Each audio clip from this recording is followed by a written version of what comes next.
In Ashwini, Ketu is fighting the battle. In Magha, Ketu has finally attained the seat of power. Magha is addressed by the ancient seers as the royal seat of power because Magha is where the Buddha sits and directs his disciples. Real power is not controlling others but controlling yourself. Mastering others is strength. Mastering yourself is true power.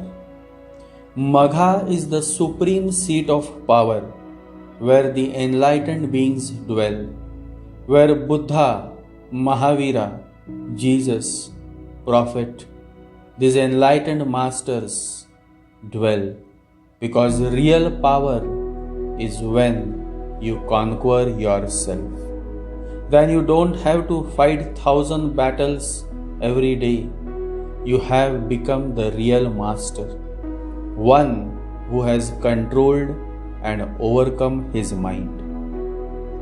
It is better to conquer yourself than to win 1,000 battles.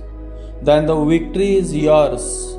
It cannot be taken from you, not by angels or by demons, heaven or hell, says the Buddha. Real power is when you are out of mind, that is Ketu. Real power is when you are out of mind, that is the state of a Ketuish person. Miracles are performed here in the space of Magha because miracles are beyond mind, while magic is born out of the mind. Magic is man-made, miracle is God-made. Miracle is godly. Only a Buddha can perform miracle. Only Jesus, Mahavira, only the enlightened beings can perform miracles because they are no more caught up in the mind. They have gone beyond the mind.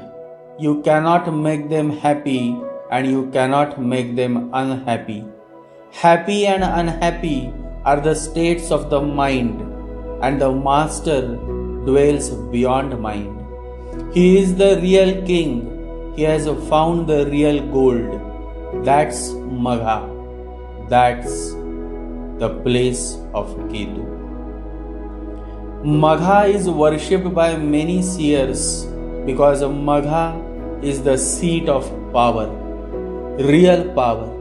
Power which is not limited to the throne of the king, but power which can give birth to many kings and many queens. Once it happened. Akkalkot Swami Samartha was seated beneath a tree, and the king with his whole fleet of soldiers and ministers was coming towards Swami. Even while coming to meet the master, the king wanted to show off his strength and his majesty. The king must be a Magha Rahu man because Rahu in Magha likes to show off a lot. When the king stepped down from his chariot and bowed before Swami, Swami got up and gave a tight slap on the king's face. The king was taken aback.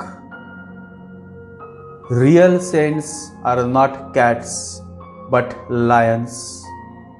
Swami raised his hand, looked at the king and said, I create kings like you every day across this world.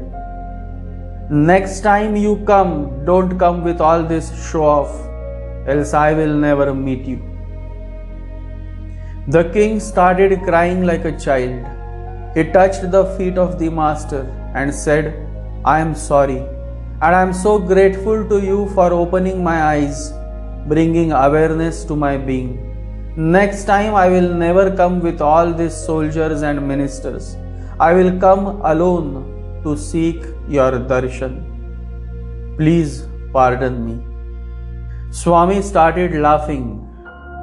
This is how real saints are. This is how the real master is. Their anger is also like a small child's anger. For a moment they are angry, and the next moment the anger is gone. Looking into the eyes of the king, Swami said, "Last birth you were a dhobi." A dhobi is a cloth washer. And so Swami said, "Last birth you were a dhobi and you used to clean my clothes. Then one day you saw a huge proceeding of a king, and an intense desire of becoming the king was born in your mind. I realized your desire, and because of your selfless service towards me, I granted your wish and blessed you. My blessing has manifested. You have become the king." The king's eyes became wet. Tears started flowing through his eyes. Swami touched the king's forehead, just a soft touch, and the king went back to his past life. And he could now remember his past birth. He could remember that his past birth name was Bhola. He was a dhobi, a cloth washer. Before parting his ways, he had cried a lot. He had said, "Although I will become the king next birth, but then I will miss you. When will I meet you again?" And Swami had said, "When you will become the king, then one day you will come in search of me, and you will find me. Now don't think much, you have a long way to go." The king, having realized his past life connection with the master, could not control himself. He said, "You please come with me to my palace. I will take care of you. I will not let you have any trouble. I will personally attend you, just the way I was attending you in my last birth. I will wash your clothes, but oh master, please come with me." Swami said, "Once hearts are connected, then there is no need to go anywhere. I cannot stay in a palace. 4 walls cannot contain me.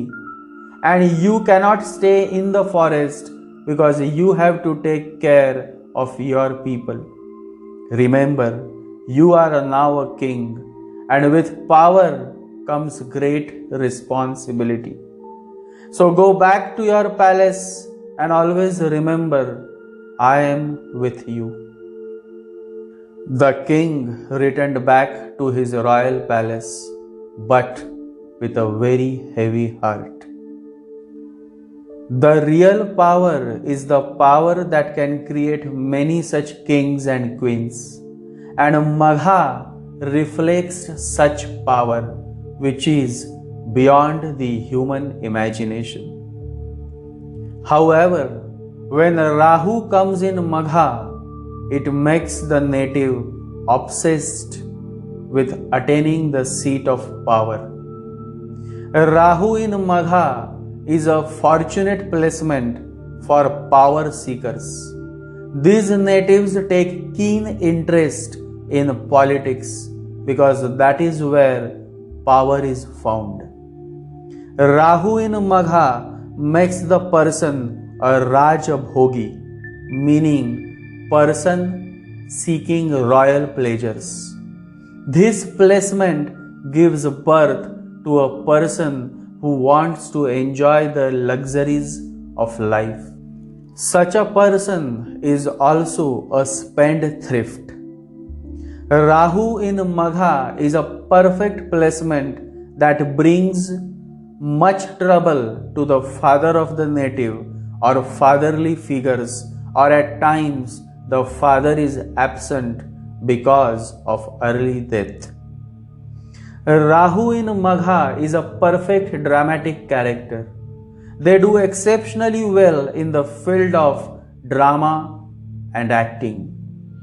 Legendary actor Amitabh Bachchan has a Rahu in Magha.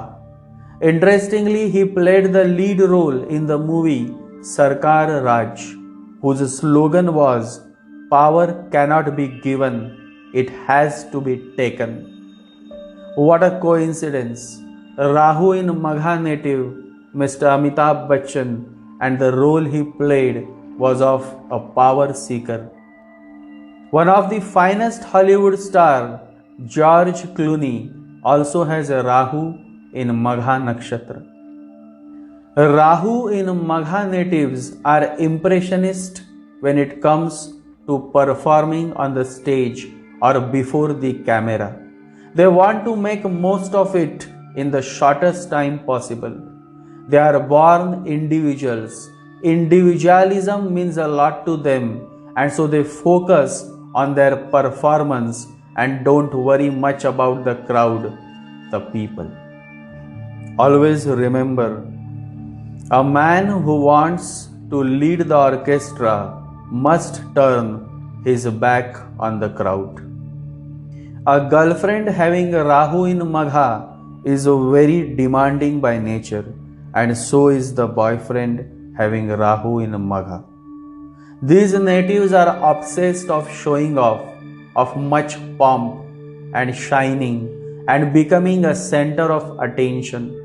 They crave for an applause. They want more and more admiration, and often they become a victim of flattery. On the other hand, they themselves also know how to flatter others. And one who knows how to flatter others also knows how to slander others. He who knows how to flatter also knows how to slander. Magha Rahu is too obsessed with romance, love relationship, and wants a certain thrill, a certain adventure in life. These natives are the perfect masala movie lovers. These natives always are looking for a variety, because variety is the spice of life, and the native having Rahu in Magha always wants some masala, some spice in their life too. Variety is indeed the spice of life. We all want surprises. This Rahu brings intense desire of learning. If other placements are positive to this Rahu, then a good student is born out of this placement, but not a disciple. A student is someone who is just curious. He is in rush. He is not willing to be patient. He is in rush because he wants to gather all the knowledge as much as he can, so that he can make use of it in the market and earn money. There is nothing wrong to be a good student. It is just that the stage of student exists at the very base level. A disciple is an altogether different phenomena. A disciple can wait. He can wait for eternity because he is not in rush. He has surrendered himself at the feet of the master. Remember, a student never surrenders. He remains just on the circumference, but a disciple has surrendered. He is no more separate from the Guru. He has merged at the feet of the Guru. Oneness. A disciple is not interested in gathering knowledge from the outside world, but from within. And that makes a disciple far superior to a mere student. A disciple is a rare phenomenon. It is very easy to be a student because the student is searching knowledge. The student can only meet the teacher. He can never meet the master. The reality of the master will remain hidden to the student. The student functions from the head He functions logically, rationally. He gathers knowledge.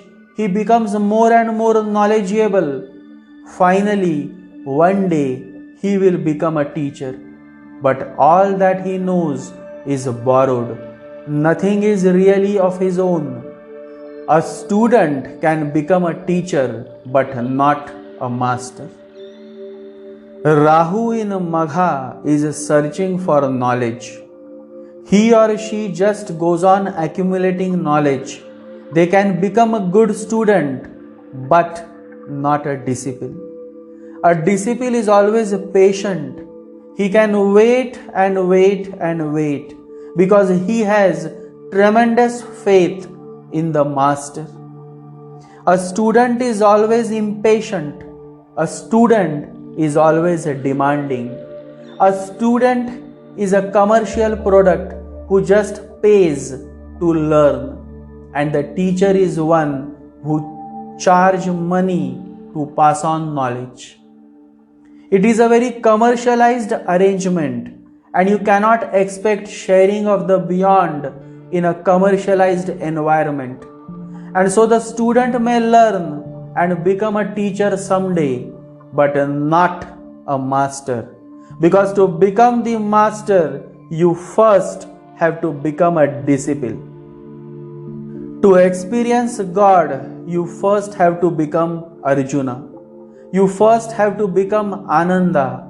You first have to become John. These were the greatest disciples. The love between the master and the disciple is beyond the power of expression.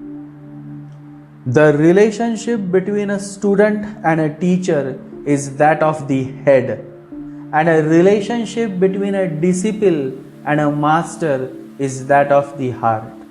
It is a love relationship, mad in the eyes of the world, utterly mad.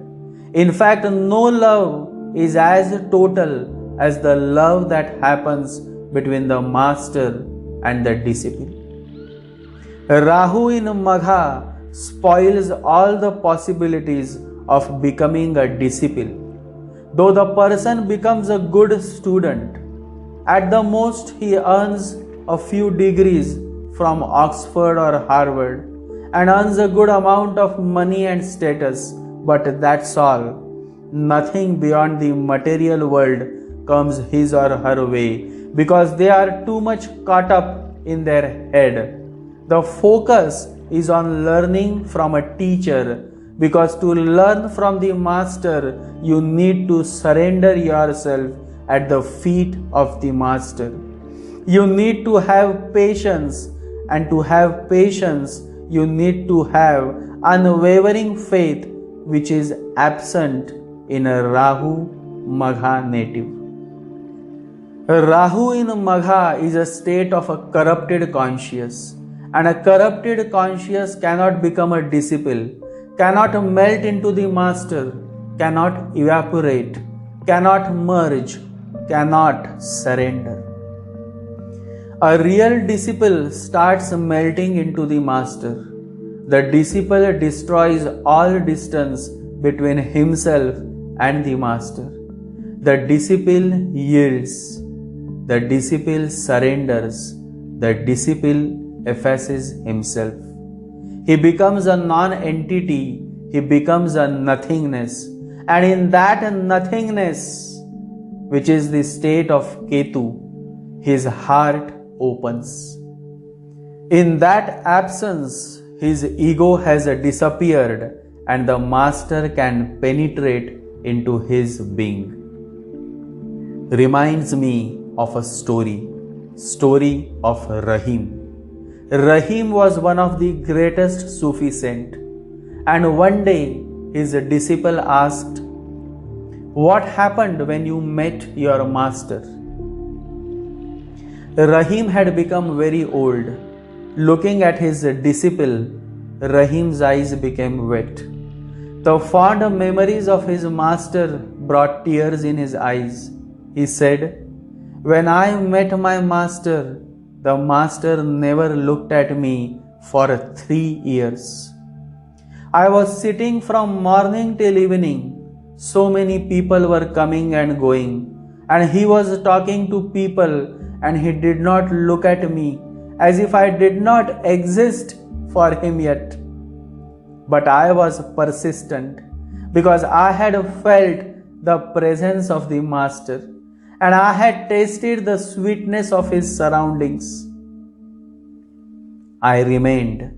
In fact, the more he ignored me, the more I became certain that there is some secret in his ignoring me. Then after 3 years, one afternoon when I was sweeping the floors, the Master looked at me. That was the first time when he looked at me. That was a recognition that I am not a student but a disciple. A student would have got lost in 3 years. No student can stay that long waiting just for a look. Then another 3 years passed and he never looked at me again. Then what happened? Asked Rahim's disciple. Rahim said, after 3 years, the Master looked again and smiled too. And his smile went almost like a sharp sword into my heart. I wanted to ask why you smiled, but the Master didn't give me a chance to ask. He started talking with other disciples. Then when was it that the Master looked at you again? Asked Rahim's disciple. Rahim said, 3 more years passed. Then one day he called me, kissed on my forehead and said, my son, now you are ready. Now you can go and spread the message. 9 years. After 9 years, I had heard him talk, and my heart was moved. I started crying. The Master gave me a hug and said, you are ready. Why you cry? I am with you. That was all. The Master said, you are ready, and now you can leave and spread the message. No message was shared in words, just a touch, just the omnipresence of the Master and his order. And I was set on my greatest journey of life, the spiritual journey. For 9 years, Rahim had been there.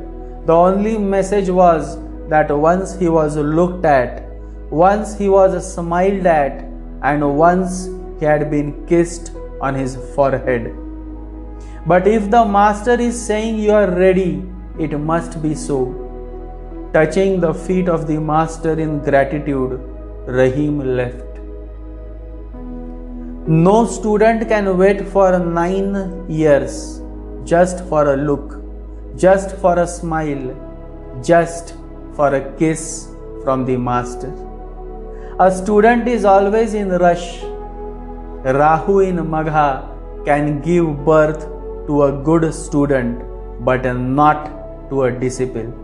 To become a disciple, you need more than what a student has. You need patience, you need faith, you need the willingness to live your life by surrendering yourself in a totality at the feet of the compassionate Divine Master. Ekalavya learned the art of archery just the way Arjun learned from his teacher Dronacharya. Ekalavya remained a student. Dronacharya may not have taught him, but Ekalavya made a statue of Dronacharya and learned. He was a self-learner, a good student. Arjun was also a good student of Dronacharya. Then what made Arjun superior to Ekalavya? When Ekalavya also was an expert as Arjun. While Arjun was a student of Dronacharya, later Arjun became a disciple of Krishna. There cannot be any good example than this, and only a wise person can relate. Only a man of understanding can realize the difference between a student and a disciple. Ekalavya never was able to find his master because he could not go beyond the level of a student. He remained a student. He never was able to become a disciple. Whereas Arjun became one of the greatest disciples of Lord Krishna that the world had ever known. A disciple is the rarest flowering of human consciousness, because beyond the disciple there is only one peak more, the master. And one who has been totally a disciple one day becomes a master. Disciplehood is a process of becoming a master, but one should not start with the idea of becoming a master. Otherwise, one is going to miss, because then it is again an ego trip. One should come simply to evaporate. Rahu in Magha basically is a typical placement that does well on the material world platform. Student is also a version of material world, while disciple is the higher version, a version that is made available only in the spiritual world. To become a disciple, you need a certain depth of spirituality within you, which Rahu in Magha lacks, and so they do well as a bright student who goes to a good university, earns a degree, earns money and fame. Their whole energy is in becoming the center of attention. The knowledge that they seek is also to gain more attention. They want to scream to the whole world that I am somebody. Rahu in Magha can become a good showmaker. They can do well in drama, politics, and also bestows the qualities of becoming a good entrepreneur. These natives are highly obsessed with their children. They are also demanding towards their children. These folks are the ones who demand, who say, you should come first this time in your class. You should win this race. You should make us feel proud.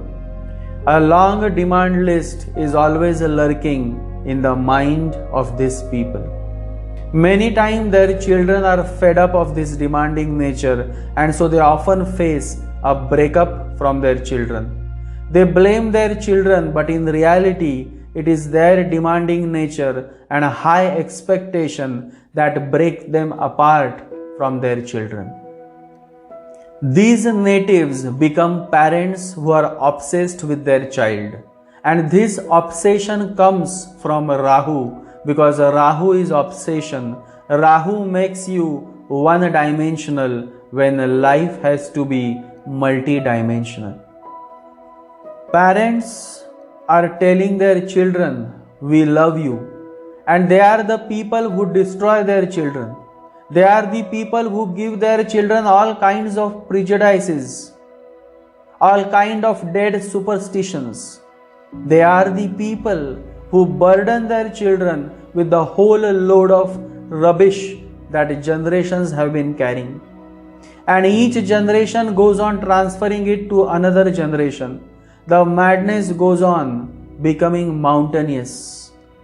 Yet, all parents think they love their children. If they really loved their children, they would not like their children to be their images, because they are just miserable and nothing else. Life has not been a blessing to them but a curse, and still they want their children to be just like themselves. What an irony. Even before the child knows what a doctor means and what engineer means, the parents who say we love our child goes on brainwashing their child, dumping their failed dreams of becoming a doctor or an engineer on their child. They go on feeding the child's brain, you should become a doctor, you should become an engineer, and then they smile and say, we love our children. If you love your children, then you will never cast your dreams. You will never enforce your dreams on your child. You will give him or her full freedom to become whatsoever they wish to. Because that is true love. Love is not demanding. Love is giving freedom to the person you love. Love can never possess. Love can never demand. Love is giving freedom to the other. Love is an unconditional gift. It is not a bargain. The very first lesson for natives having Rahu in Magha is love the person but give total freedom to the person you love. If you love your wife or girlfriend, give her the freedom to breathe and let her make her own decisions. If you love your daughter or son, give them the freedom to make their choice of career. Don't force your desires and dreams on your children. They are not products that should carry the labels that you want. They are living beings. They are individuals. Let them have their life. Let them have their freedom. When you give freedom to somebody, you have given the greatest gift, and love comes rushing towards you.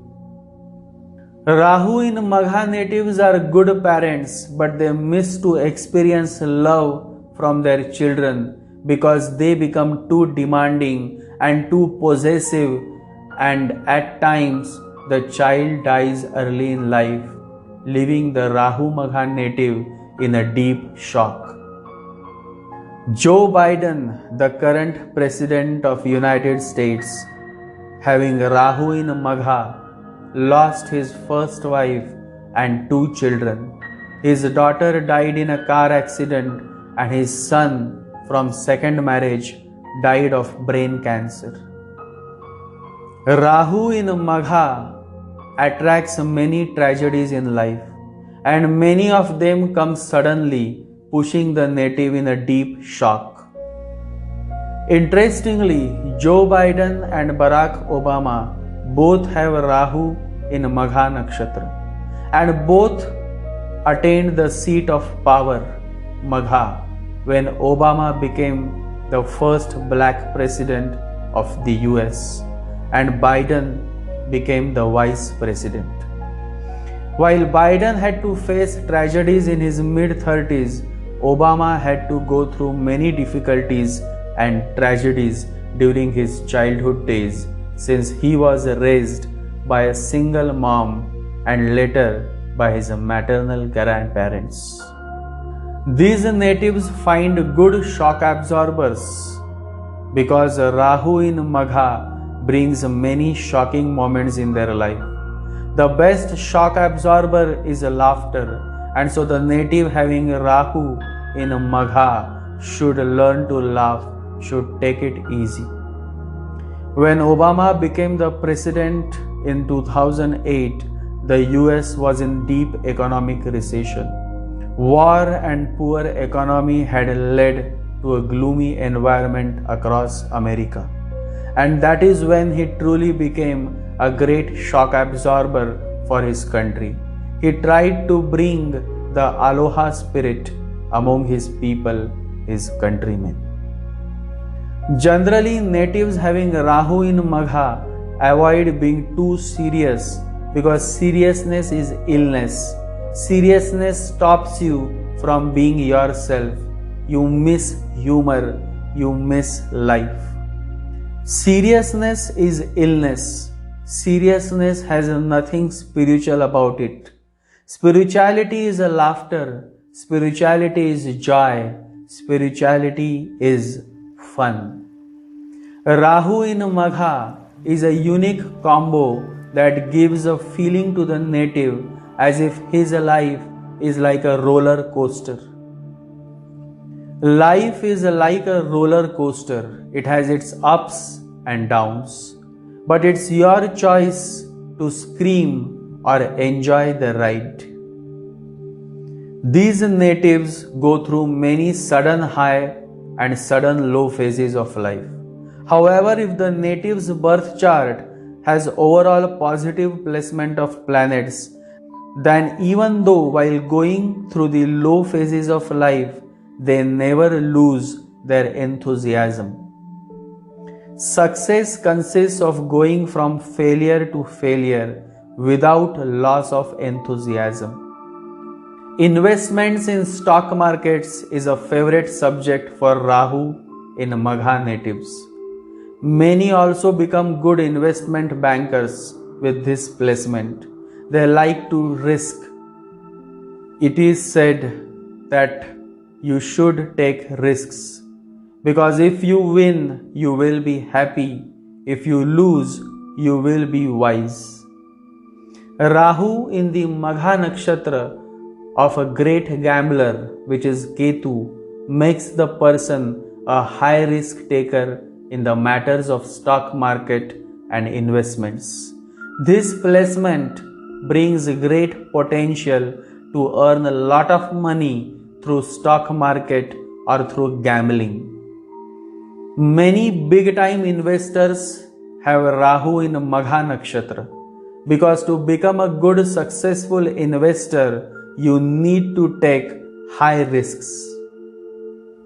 Successful people take big risks, knowing that they might fall hard, but they might succeed more than they ever dreamed.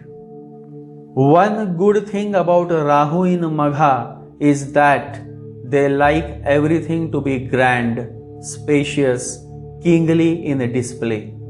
Generally, you will not find stingy people having a Rahu in Magha. They spend well. They also spend well for lavish parties and for friends and family. Their motto is simple: live big, live king size.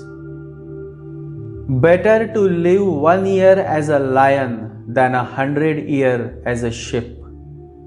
Rahu Magha native just loves to buy big brands. They are the ones who buy a thing by first looking what brand it belongs to. Rahu Magha natives are large-hearted men who may do a favor but will not ask or expect anything in return.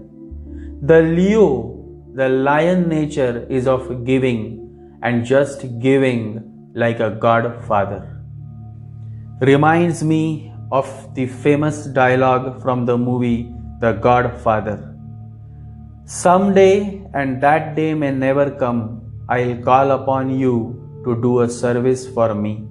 But until that day, accept this justice as a gift. Leo's zodiac natives are good friends, and when it comes to Rahu in Magha, then the native becomes too attached with friends. To him, friendship is more than family. Rahu in the royal nakshatra of Magha naturally brings a craving for royal life. Natives are naturally attracted towards royal families or towards men and women who hold top posts in the administration. Magha Rahu native take great pleasure in establishing connections with the top government circles, because that gives a boost to their status, their prestige. Prestige is like oxygen for these men and women. They may be unhappy in their marriage, but they will never knock on the door of the court, because divorce means threat to their prestige. And so they generally remain unhappy in their marriage, but they never dare to file a divorce, because what people will say.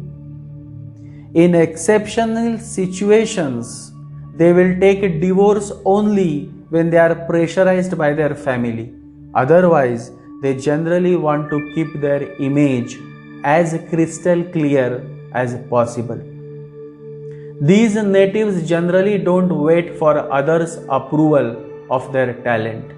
They go out in the market, roar like a lion, and build their own brand. Instead of begging to be picked by others, you have the choice to pick yourself and build your brand. That is what Rahu in Magha natives like. Instead of begging for a seat, these natives build their own table. For Rahu in Magha natives, driving on the road to greatness is possible when they bring humility, service, and character to their being, and self-realize the fact that greatness is not found in position or prestige or power. Greatness is not found in possessions, power, position, or prestige. It is discovered in goodness, humility, service, and character. In this universe, three prominent energies dwell. The Sanskrit scriptures address them as Sattvic, meaning pious by nature, Tamasic energy, meaning devilish by nature, and Rajasic, meaning pleasure seeking by nature. Rahu in Magha is a Tamasic by nature, and so the craving for power, for knowledge, for position is too much than otherwise. The subtle desire, Rahu, is to gain the seat of power by hook or crook. Joe Biden finally attained the seat of power and became the 46th president of United States.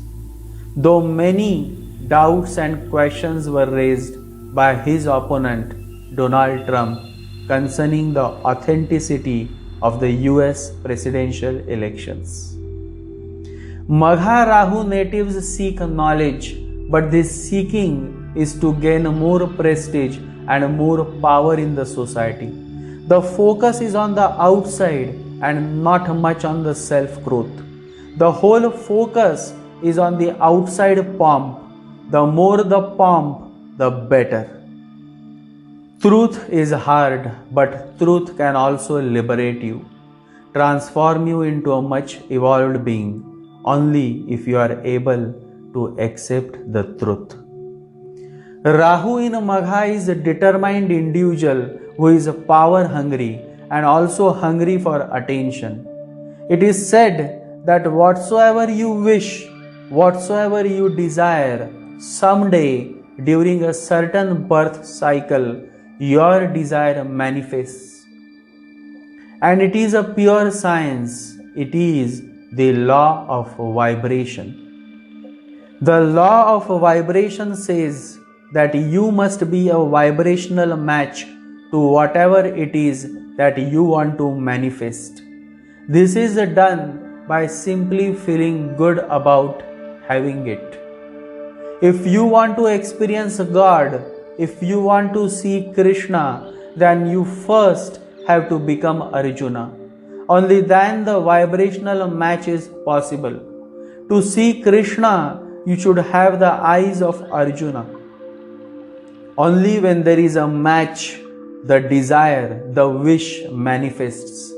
It all begins from that one person, and it is you.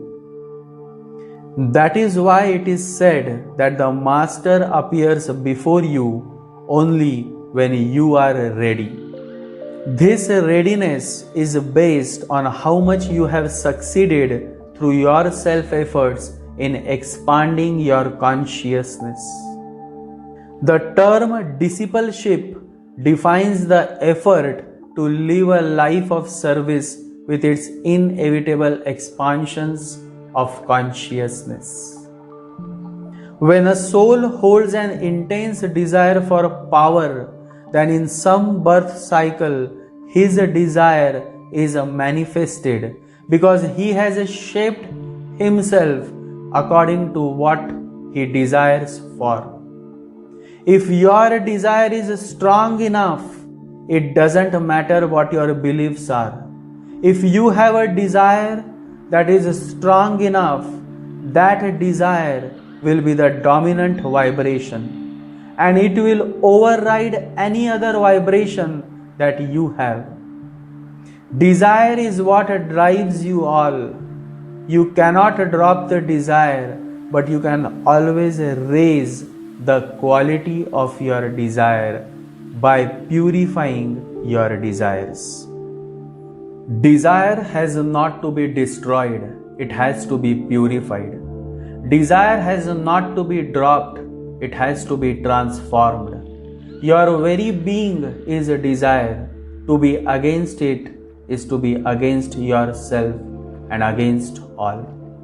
The very first step towards raising the quality of your life is focusing on purifying your desire.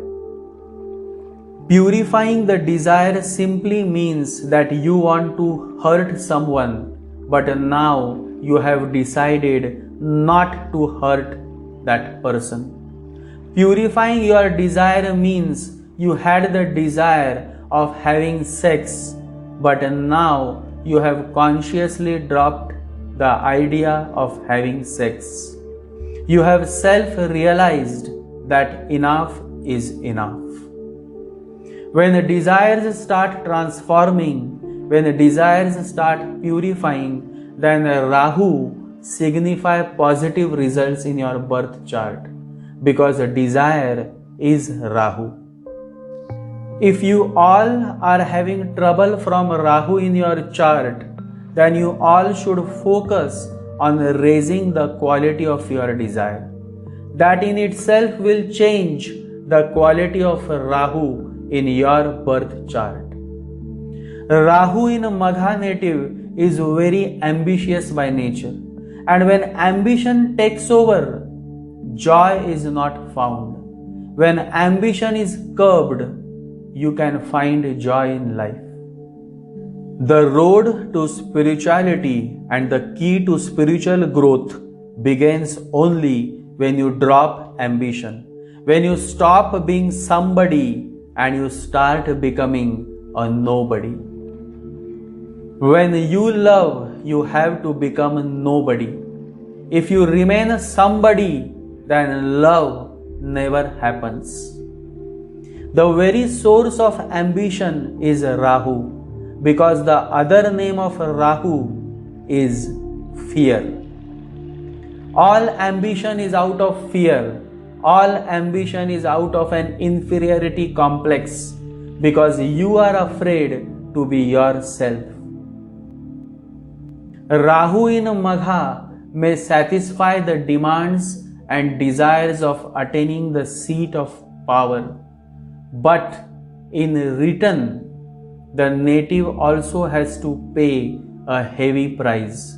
The native may fulfill his desires, but he or she has to pay a heavy cost in return. Rahu will never give you anything for free. If Rahu gives you money, he takes away your peace in return.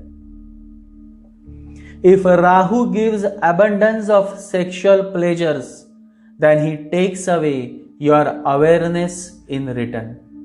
If Rahu gives you immense power, then he takes away your love life in return.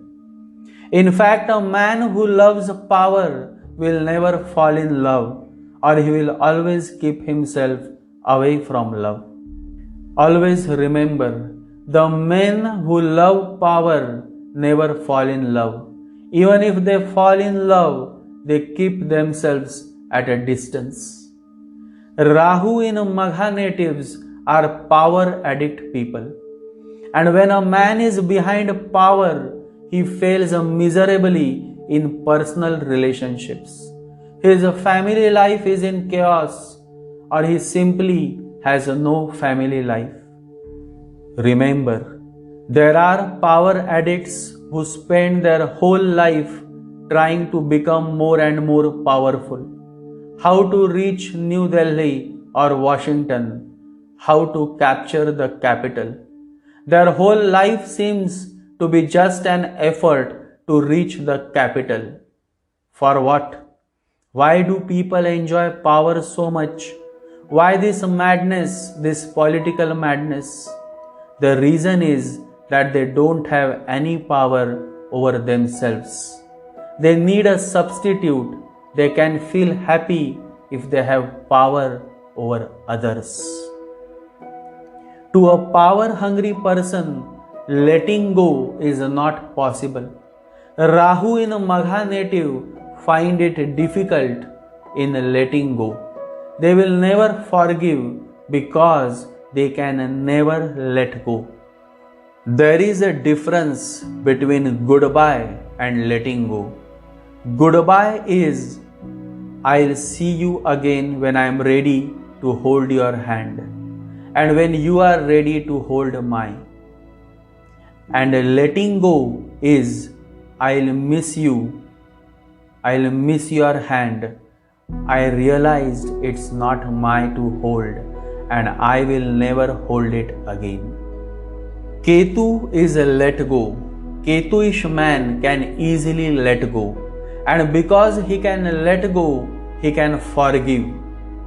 Ketuish man is detached from everything and yet connected to everything. Paramahansa Yogananda, the Divine Master and author of the legendary book Autobiography of a Yogi, was born on a rising Magha Nakshatra, ascendant Leo. It is said that at the time of death, Steve Jobs had only one book on his iPad, and it was Autobiography of a Yogi. Magha Nakshatra is a perfect nakshatra when it comes to letting go, because it is ruled by Ketu. In fact, Magha has all the essence of a monk, a sannyasi, a man who is on the greatest journey of his life, the spiritual journey. When Rahu arrives in Magha, the letting go nature of this beautiful nakshatra is reversed, and native is unable to let go. And when you are unable to let go, you cannot forgive. And when you cannot forgive, you are bound to experience more miseries and more sleepless nights. A good night's sleep comes only when you go with the flow, when you accept, when you let go. Buddha says, in the end, only three things matter: how much you loved, how gently you lived, and how gracefully you let go of things not meant for you.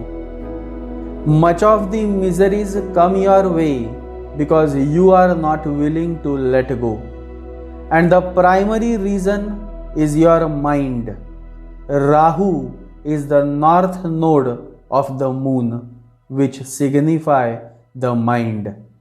And Rahu loves to cling, and a man who goes on clinging is bound to lose the person or thing he clings to. You can only lose what you cling to, says the Buddha. Rahu in Magha native just clings to power, and so they always are under the fear of losing the seat of power, which is Magha. And usually they lose the seat of power because you only lose what you cling to.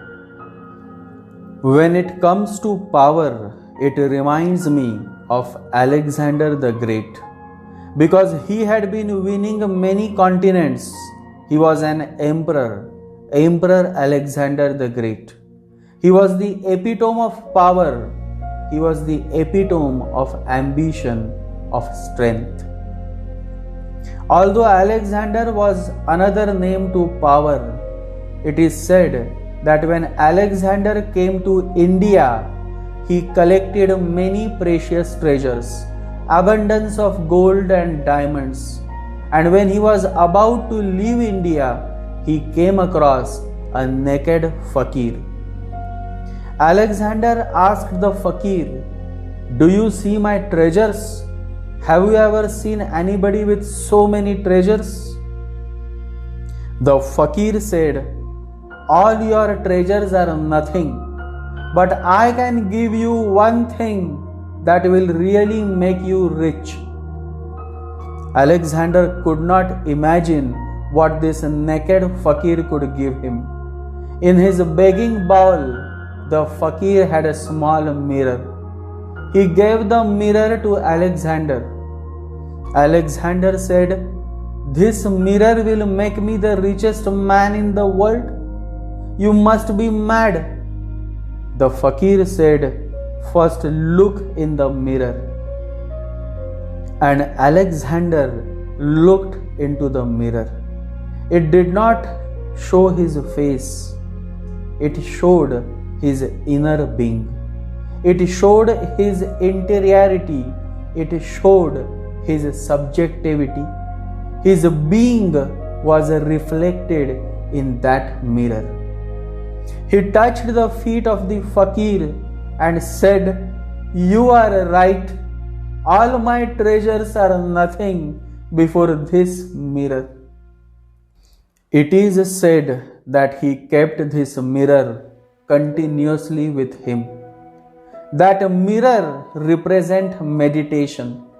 The fakir must have given him some meditation, because only meditation can make you aware of who you are. Power cannot help you to realize who you are. Greed for power drags you away from yourself. You go on killing thousands of people just to gain more power, more territories, but within you remain a restless, miserable man.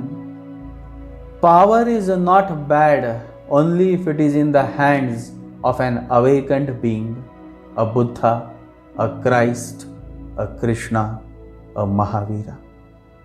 Power becomes bad when it is in the hands of an ignorant, corrupted being. Rahu in Magha does well when the individual or the native has brought much awareness to his being. Then through the seat of power, that is Magha, he can help the common man, the nation and its people.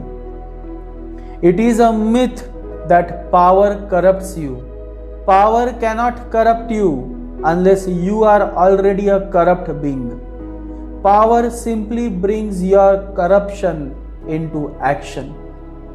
People are full of violence, greed, anger, passion, but has no power. So they remain a saint. To be violent, you need to be powerful. To fulfill your greed, you need to be powerful. To satisfy your passions, you need to be powerful. So when power happens into your hands, all your sleeping dogs start barking. Power becomes a nourishment to you, an opportunity. It is not that power corrupts, you are corrupted. Power only brings your corruption into the open. You wanted to kill somebody, but you had not the power to kill. But if you have the power, you will kill.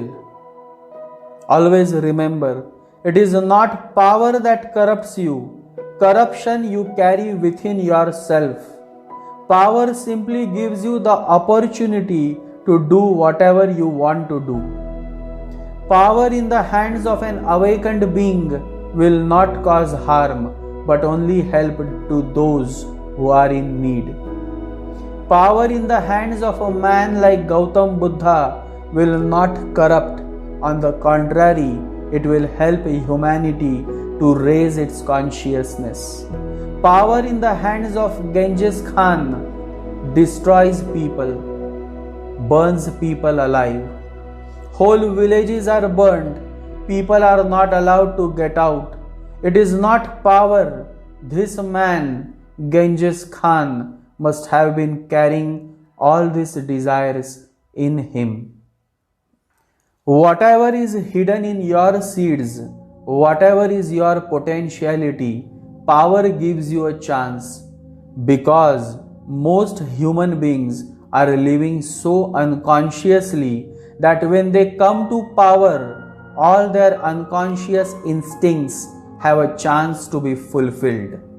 Then they don't care whether it kills people or whether it poisons people. Power is misused because you have desires which are ugly. The real character of a man comes out only when he is given power, absolute power. Abraham Lincoln, one of the President of United States, quotes, "If you want to test a man's character, give him power." Rahu in Magha is not a bad placement because it brings power. It is a great placement for someone who aspires to shine in politics, in drama, in acting, in modeling. Power is not bad. That is what the society has been labeling always, that power is bad. Power corrupts you. No, power is not bad.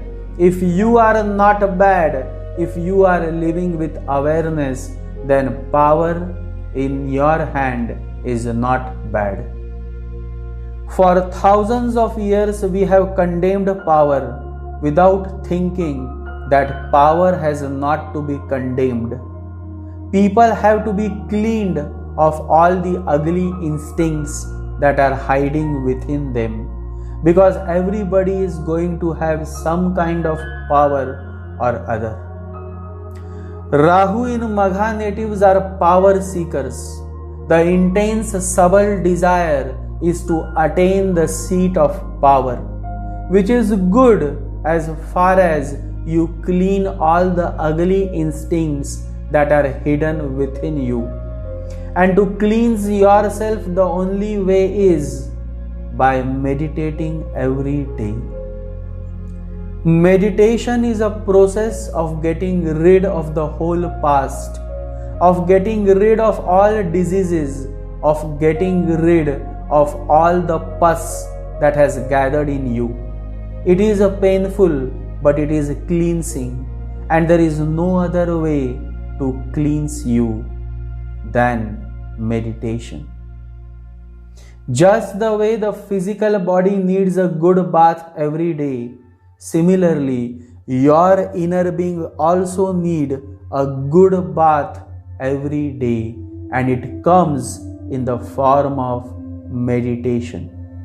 One of the known Hollywood stars, Hugh Jackman, says, "Now I meditate twice a day for half an hour. In meditation, I can let go of everything. I am not a Hugh Jackman. I am not a dad. I am not a husband. I am just dipping into that powerful source that creates everything. I take a little bath in it."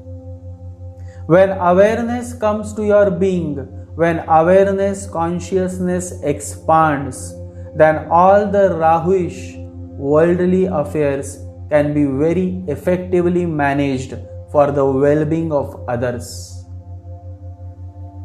This is how you can change the quality of your life. This is how all those having Rahu in Magha can bring a pleasant change in this human world by cleansing themselves and expanding your consciousness, which is possible only when your meditation is not limited to a few minutes but becomes a way of life. Meditation is a kind of medicine. Its use is only for the time being. Once you have learned the quality, then you need not do any particular meditation. Then the meditation has to spread all over your life. Every day millions of buds blossom into a beautiful flower. You also can blossom. You also can dance. You also can sing a song, only when you live by surrendering yourself to God. Only when you start meditating on God's holy name. Chant the name of the Lord every day with unconditional love with no expectations. And then the miracles will start happening. Miracles happen every day. We miss to see these miracles because we are still blind. And the fakir has given us a mirror. The fakir must be a really mad person because he is giving mirror to blind people like us. But the mirror he gives is the most wonderful gift of the beyond. The mirror is meditation. Through meditation you can see. It is only through meditation that you will gain a new perspective towards life, a fresh perspective, a new vision. Meditate with love because it is only through love, unconditional love, that you can experience the beyond, the godly, the divine. And that's what Magha is all about, the divine seat of power, where the enlightened beings sit and direct this human world. I humbly prostrate before the divine seat of power, Magha, the majestic star where the angels dwell. Angels represent the totality of life, innocence of life, and celebration of life. Magha is the home to angels, and Rahu in Magha natives perfectly understand the fact that a life is not logic, that a life is not a philosophy. Life is a celebration. The real meaning of creativity is loving whatsoever you do, celebrating it as a gift of God. Rahu in Magha brings creativity because they love whatsoever they do. They dance, they sing. They are perfectly aware that the true religion is in celebrating life. They don't analyze, they celebrate life. When you celebrate, the whole existence participates with you. To be able to celebrate life is religion. In that very celebration, you come close to God. If one is able to celebrate, God is not far away.